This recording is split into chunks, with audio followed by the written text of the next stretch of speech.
Jonathan Tannenwald from the Philadelphia Inquirer, the local paper here. Welcome to town.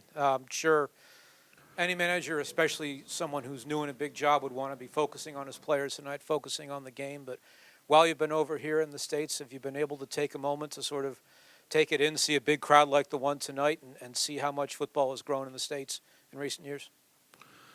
Yes, that's a long question, but it's true that football grew in the States. It's the second time, though, the third time already that I see a lot of crowds inside the stadium because we had the Betis Sevilla game. And yesterday I visited the Phillies, so they played the Yankees. So it's been a good tour for us now. The facilities are great. You can see the fans loving us playing here, and we love to play here as well, especially if the results keep on going like this.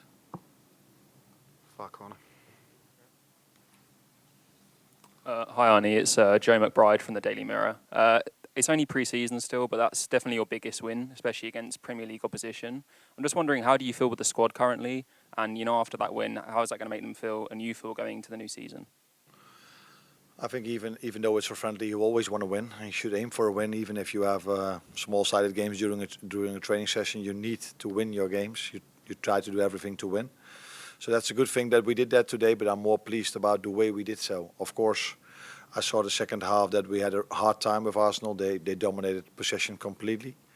But we defended really well, and I was really pleased to see this because a lot of bodies behind the ball every time they arrived into our 16.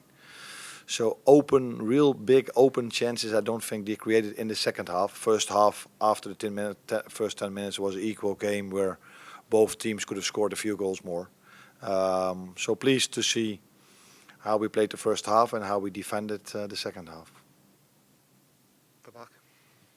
David Melandro, Sports Talk, Philadelphia. Can you just talk about this whole experience playing this game here in Philadelphia, and what is the main thing you could take away from tonight? I think the good thing about playing here in the States is that many good teams are here. So we face strong opponents with Betis Sevilla, now with Arsenal, and the upcoming game against United. It's very nice to see that the fans love to see us play over here. They come with big numbers. I think the stadium was sold out today. So that says a lot. And facilities, like I said, are good. Temperature is good. So we've had a good tour till now.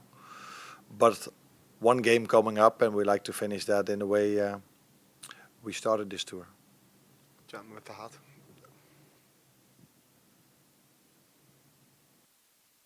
Hi, Arne. Obviously, you've had to rely on the youngsters because of so many senior players missing. Who's caught your eye, would you say, the most? Is it unfair to single out one? Of course, it's unfair to single out one, but the youngsters, they've been so impressive, right? Yeah, it's impressive. If you see that, like you said, we missed quite a lot of players that have played a lot of minutes for us last season. If you then come up to such a strong team like Arsenal had today, you're always curious to see what they can do. And during halftime, we had to add a few more youngsters. In the end of the game, I think both teams had a lot of youngsters on the pitch. But it was good to see that all of them worked really hard. And I think that's the first thing you have to do if you want to compete against a team that dominates possession like Arsenal did the second half. So they did really well, and I don't think one of the youngsters stand out today. The one that stand out last week, you could see today that his defensive duties, he can work on that a bit. Arne, can I just ask you about Mohamed Salah? He's come back looking so fit and strong and sharp. What has it been like to work with him in your opening weeks? And has he been a great role model for the youngsters around the place? Yeah, but I don't think that he's only this for this season. He's been that for several years. He came back real fit, but from what has been told to me, that's normal for him. He always comes back really fit. But if I only use Mo as an example, I will not be fair to the other guys because the other ones are strong and fit as well. One of the main positive things still now is that all the boys are fit. We have no injuries at all, so we hope we can continue like this and that their fitness level goes up and up more, because we felt today how hard it is and how tough it is to play against a team that wants to press us high and we want to press them high. So you need to be really fit to play games like this, and we are working on this. So we're heading in the right direction. Arne, we've seen a couple of quality assists from Harvey Elliott tonight. He seems to be someone who has all the qualities to thrive in a number 10 role. You've played him there the last couple of friendlies and seems to be really on form this summer.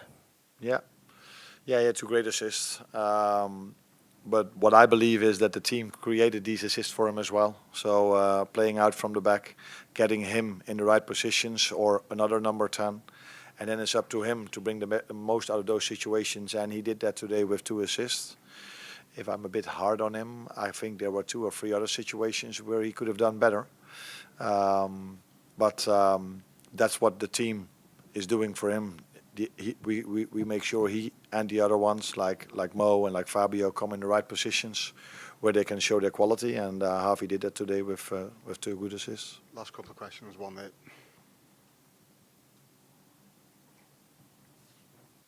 And you mentioned the discipline that was shown in the second half. It seemed like there was a big difference between the first half and the flair. That was how quickly they were breaking. And the second half just seemed like they were just more disciplined. Was that a tactical change, or was that just the personnel that were on the field, or was it the way Arsenal were playing? No, I would have preferred to keep the same playing style as the first half. But although the youngsters did really well, I think we had to change a few of our players that have played a lot of minutes for us, and a few youngsters came in. They did really well, like I said, defensively, but we couldn't keep pressing them really high anymore as we did the first half, and that I think that works both sides. So Arsenal maybe positioned themselves a bit differently and better, and for us, although the youngsters did really well, we had to change a few players that are starters for us, I would say. So that's also a difference. last one at the back. Hi, Arne. Obviously, against Real Betis, you wasn't able to play with the number 9 because, as you mentioned, you didn't have any available. But you did have Diogo Jota available today. I'm just wondering what difference you thought that made to the game. Obviously, he looked really sharp in that first 45 minutes. Yes, he did. I think it helps to have someone who naturally plays in that position. Although Arsenal was man for man all over the place. And then it helps if you have a striker who's smart and intelligent, knows when to make the deep runs, knows when to hold the ball. I think it was also him that he bounced the ball towards Harvey, where Harvey could get an assist to Mo. So it helps to have someone who's used to this position, especially if you play a team that is man for man all over the pitch. Thank you, everyone.